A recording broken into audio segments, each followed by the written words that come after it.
Okay, thanks for waiting. Appreciate you guys hanging around. Definitely had some issues. I can assure you it looks very different north of here weather-wise. My car's covered in ice.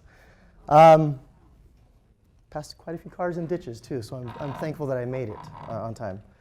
I'd first like to start off by thanking the Purdue Library Scholars Program for the opportunity to let me explore this idea.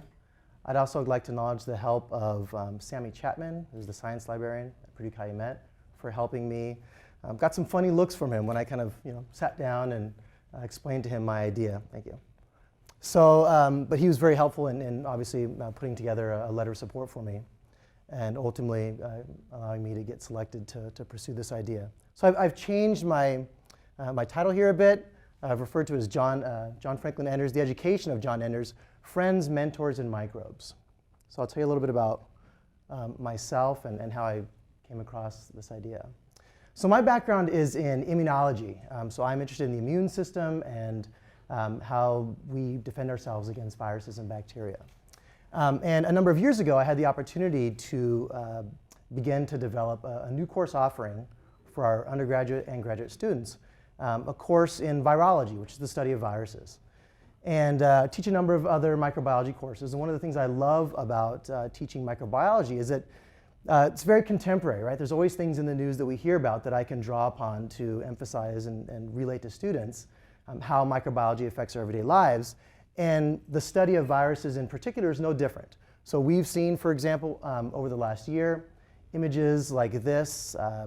This is an image that I've taken from a recent NPR update focusing on the outbreak of Ebola in West Africa. And so this has been going on for about a year now.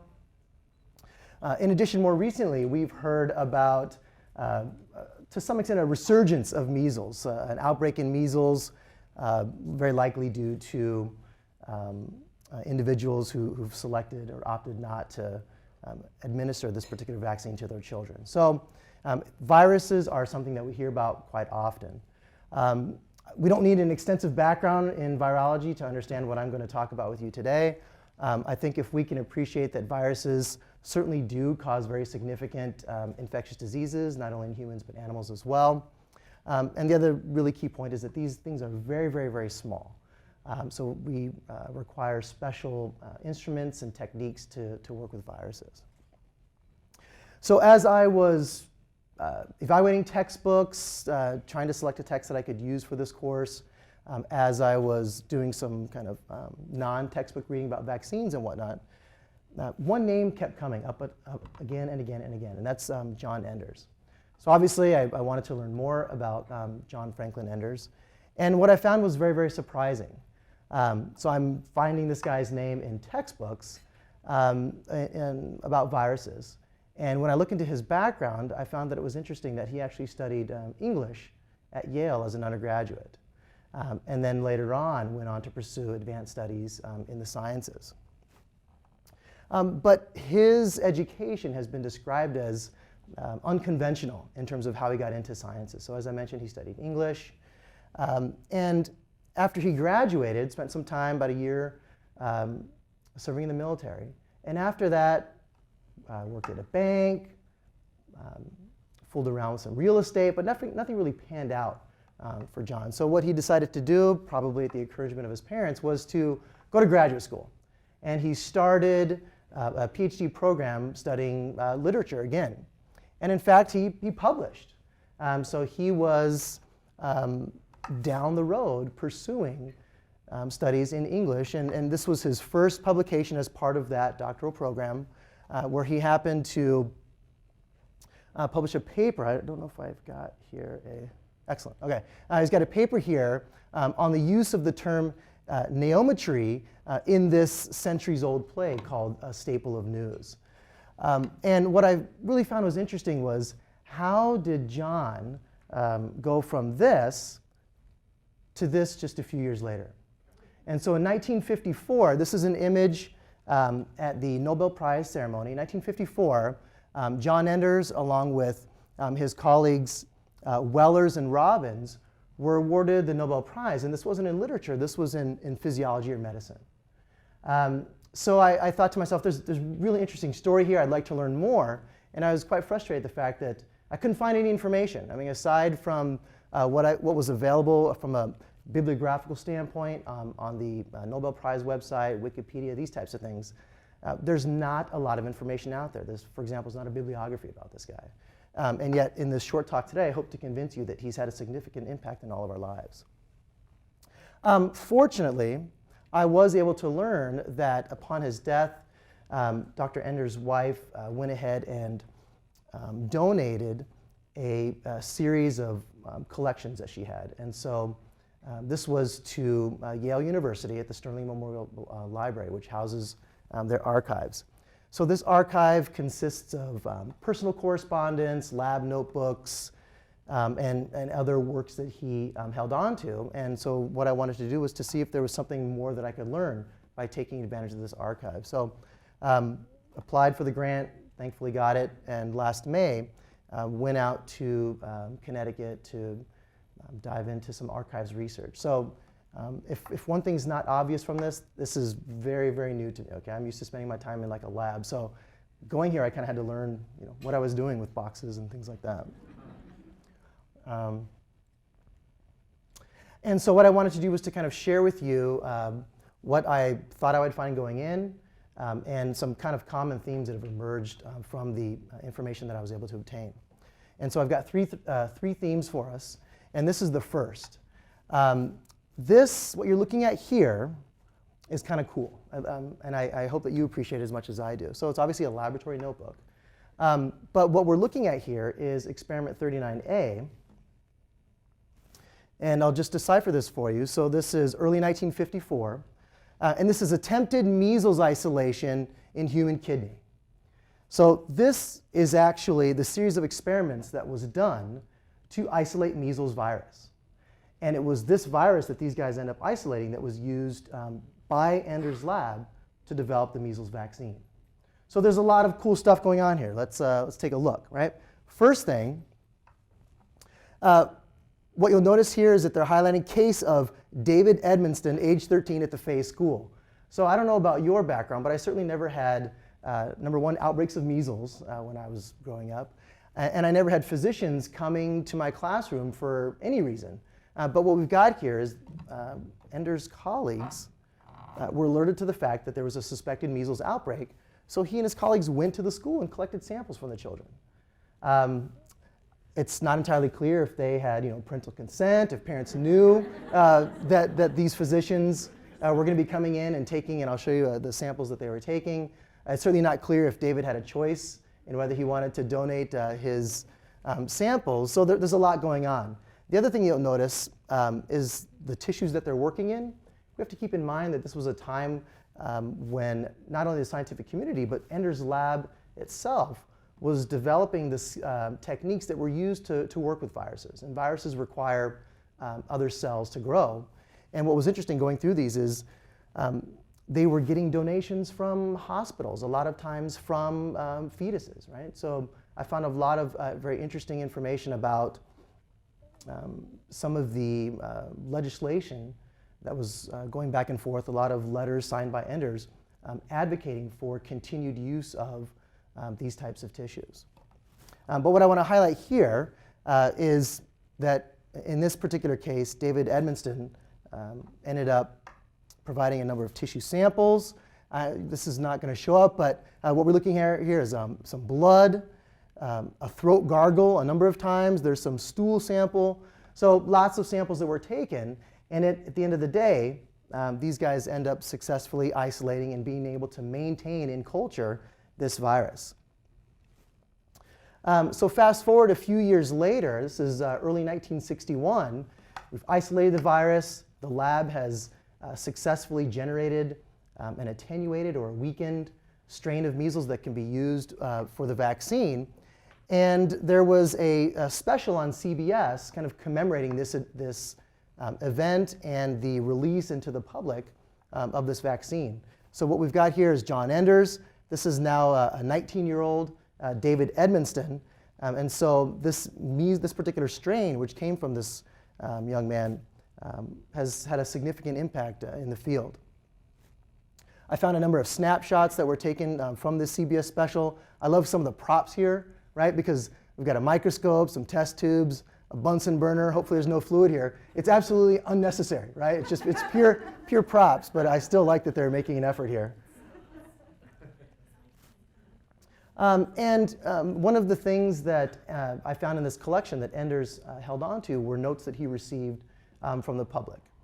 And this is one example, but he was receiving notes, letters were suggesting experiments that he could do for any number of things. In fact, in one folder, he referred to it as his nuts letters, because these people were really coming from left field, suggesting that maybe he pursue vaccines against some very interesting things. But I wanted to show this one because this is, and I know we can't read it, but I simply want to demonstrate that I did find some cool stuff at this archive. This is a handwritten note by a mother, and this is in September, so her children have actually just gone back to school, and she's expressing some concern here that her children are going to get measles, right? It's something that parents used to be concerned about, acquiring measles infections, acquiring poliovirus infections. And down here she's underlined, she's asking if her children can get the vaccine. What year is this? This is 1961. So I thought it was nice. There's actually another side here where she asks John to respond to this email, suggesting it'd be nice to hear from him. So, getting back to the Mickey Mouse cartoon I showed earlier, we've certainly come a long way in terms of dealing with this particular infectious disease, but I think we've also, from a scientist's perspective, taken a step back. I don't know that the public feels like they can contact scientists about their work too much more, but I like that there was an expression here by a concerned parent and some gratefulness for the work that's done, and I certainly wish we had more of that from the public. So as I mentioned, Enders' lab has received lots of credit for coming up with ways to work with these viruses. And so these viruses, as I mentioned, are incredibly small. And so the question and the challenge for virologists, not only today, but certainly at the time, was how do we work with things that we can't see? It's not trivial, right? We're used to appreciating, for example, working with our hands, things we can hold. But for those of us that work with microbes, more often than not, you can't see what it is that we're trying to work with. So one of the things that Enders and his lab are credited with is what's referred to as cytopathic effects. And so I'm going to just read this little note here because it's quite telling. So these were some notes taken by one of the investigators working for Enders, where he is just commenting on what these cells look like that have been exposed to virus. And what it says is, all cells are affected, rounded up. Many large, swollen forms, usually spherical, but many with elliptical or irregular shapes. These large cells appear to be giant cells containing from, there's a number scratched out here, looks like he's going from 1 to as many as 14 nuclei. And so what Enders and his lab were able to observe, you'll be able to see as well. Okay? This is not very difficult to appreciate. I've found some cool imagery which highlights some of the effects that viruses were having. And what I want you to appreciate is that this is a staple of virology working with viruses today. It's Virology 101. So we've got here a sample, an image of some cells in culture, and there's probably 30 or so cells here. So they're very elongated, these darker areas here, these are nice single nuclei, and so these cells are really, really long and stretched out. But in the presence of virus, it just doesn't look the same, right? And this is, I've intentionally provided this as an example because it's providing with some extremes. So these cells have certainly rounded up, but what they were noting in the previous note was that these cells were actually fusing with one another. And so collectively now we refer to these as cytopathic effects. And when we work with viruses, known and novel or unknown viruses, we look for these telltale signs that they're present, because what they do, obviously, is significantly change what cells look like. Okay? They're modifying the cellular architecture so that they can make more of themselves. I've got some other examples here. Again, hundreds of cells here, but you can appreciate nice little single nuclei. Looks very different over here. Okay, and I'm just going to kind of zoom in on these images. Again, this is in the absence of virus, what cells look like, nice little nuclei, but you've just got this huge mass. And so we refer to these now as giant cells. This is actually referred to as syncytia, when you've got multiple cells that are literally fusing with one another. And this mass here likely contains hundreds of nuclei. So it's very irregular. And as I've mentioned, it's something that we teach not only to those that are interested in viruses, but it's a good way to kind of keep track of the overall health of cells in culture. So are you showing us a specific virus like measles or something? Right. In this particular example, these are all taken from measles. That's right. So that would be what's causing the rash that... Yeah. You know, I'm not a clinician. I'll preface my answer with that. I'm not a clinician. Measles, though, is acquired through the respiratory route. So my understanding is that some of the systemic effects that we see are less a direct result of the virus. They're more actually a result of the immune response that we're mounting against that virus. So these images have been great because, as I mentioned, I went last spring, but these are things that I've been able to incorporate into all of my classes since then, and not having to rely, for example, on images that I might find either from the text or just by Googling, but being able to show students and teach these fundamental concepts using images that the investigators who developed these and discovered these phenomena took themselves. The last theme that I wanted to highlight, and this one will be relatively shorter, simply has to do with education. So this was an incredible find in my opinion, but Enders had actually held on to his undergraduate biology lab notebooks. Okay? So as I mentioned, he studied literature as an undergraduate, English, and so this was unlikely to be a course for majors at the time, but I found some of these things quite amusing. So these aren't coming through all that well, especially this one over here, but I'm kind of learning all of this stuff. But what I like are some of the comments that are provided by the instructor here. This is an image that Enders has drawn, and this is it's almost 100 years old. So this is October 1916, and we're looking at what's likely an amoeba. And the comment here provided is, detail's not very good. and this one, again, I know that this is very faint. This looks like they were drawing, probably looking at slides of plant cells and drawing what they saw. Rough, right? Not a lot of feedback. And if we look here, so we've gone from fall to spring. So for this entire year, Enders, and my hope is that this is not only what they were doing in the undergraduate laboratory, but for a year he was drawing, images of samples. And so his grades got better. His grades before were C's. His grades got better, which was great. But there's a few points I want to make about this. The first is,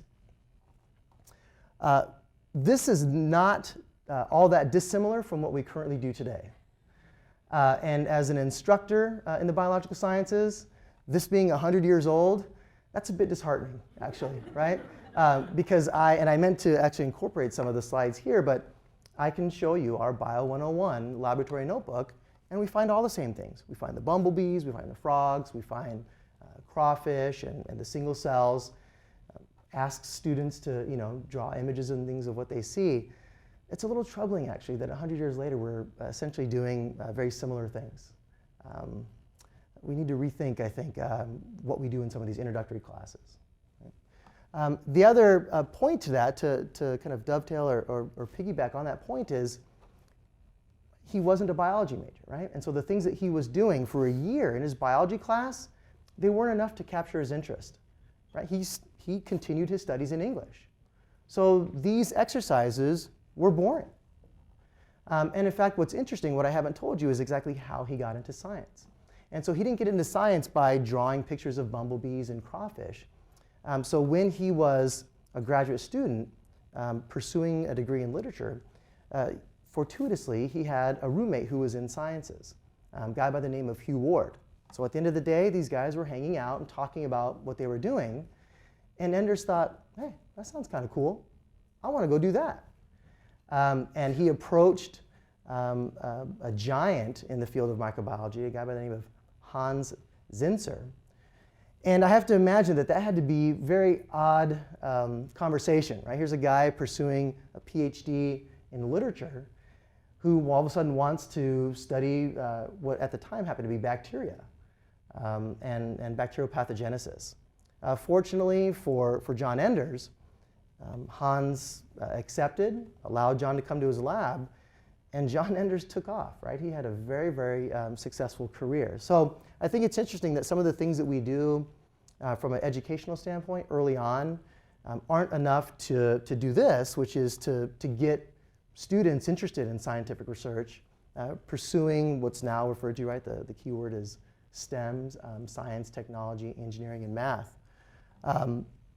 It was hearing about what people are doing, right now in the bench, the experiments they were doing, that really captured his interest. And I think that that's telling in terms of how we might be able to encourage students to pursue careers in science as well. I also love this picture because, there's always these old black and white pictures of these guys smoking in lab, which is great. I just, you don't see it, and I'm not advocating smoking, but it's certainly something you don't see anymore. And so with that, I'll end.